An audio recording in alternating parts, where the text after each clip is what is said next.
વંદે માતરમ દર્શક મિત્રો, તો આજના વિડીયોમાં આપણે પાછલો ટોપિક કન્ટિન્યુ કરીશું, પાછલો વિષય કન્ટિન્યુ કરીશું.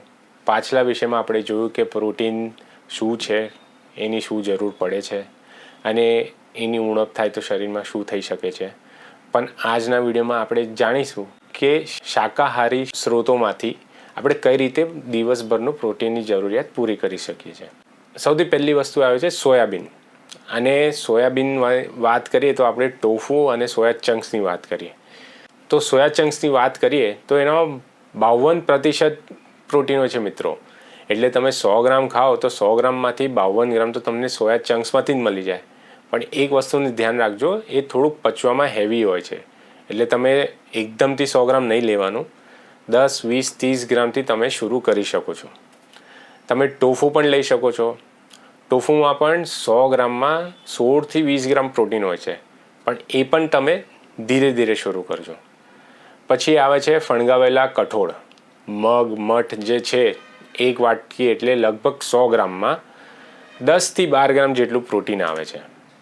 છેલ્લી વાત કરીએ તો આપણે સિંગદાણા. 100 ગ્રામ સિંગદાણામાં 25 ગ્રામ જેટલું પ્રોટીન મળે છે, પણ આપણે 100 ગ્રામ નથી ખાવાનું મિત્રો. આપણે 1 કે 2 મુઠ્ઠી ભરીને ખાઈ શકીએ છીએ વધારામાં વધારે. એટલે એનામાંથી તમારે ઓલમોસ્ટ 6થી 7 ગ્રામ પ્રોટીન મળી શકે છે. તો આ બધી વસ્તુઓને મિત્રો આપણે થોડીક ક્વોન્ટિટીમાં આપણા આહારમાં ઉમેરીશું ને, તોય આપણે આરામથી 20થી 25 ગ્રામ એક જ વખતમાં પ્રોટીન લઈ શકીએ છીએ. મિત્રો આપણા ઘરમાં એ ગેરમાન્યતા છે કે આપણે દાળ ભાત ખાઈ લીધો કે દાળ રોટલી ખાઈ લીધી એટલે આપણું પ્રોટીન આવી ગયું. પણ શું એ સાચી વાત છે? ના. આપણે જે કાચી દાળ લઈએ બનાવવા માટે રાંધ્યા વગર, તો 100 ગ્રામ દાળમાં 22થી 24 ગ્રામ પ્રોટીન હોય. પણ એ જ આપણે રાંધી લઈએ ને તો એનામાંથી 6થી 7 વાટકી દાળ બને. તો એટલી બધી દાળ તો આપણે આખો દિવસમાં પૂરી ના કરી શકીએ. પ્લસ એનાથી આપણે યુરિક એસિડ વધવાના ચાન્સીસ પણ થઈ શકે છે. એટલે તમે દાળ લો પણ 1 કે 2 વાટકી, અને આનામાં કમ્પ્લીટ પ્રોટીન રૂલ ફોલો કરવાનો. કારણ કે દાળ એ ઇનકમ્પ્લીટ સોર્સ ઓફ પ્રોટીન છે.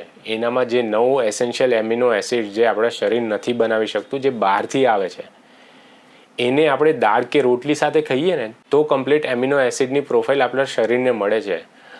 આપણા પૂર્વજો ઘણા હોશિયાર હતા.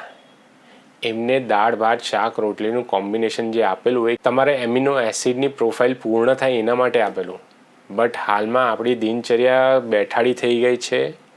નહીં આપણા દિનચર્યામાં કોઈ વ્યાયામ છે, નહીં કોઈ શારીરિક શ્રમ છે, ને આપણે આવી રીતે ખાતા જઈશું તો પાછા તમારા સ્વાસ્થ્યના રિલેટેડ ઘણી બધી તકલીફો થતી રહેશે.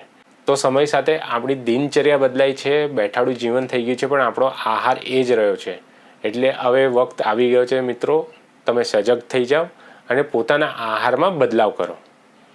આજના વિડીયોને અહીંયા જ પૂર્ણ વિરામ આપીશું મિત્રો. અને કમેન્ટ બોક્સમાં આપ કમેન્ટ કરજો કે આવતા વિડીયોમાં અમે શું વિષય લઈ શકીએ છીએ. અસ્તુ. વંદે માતરમ.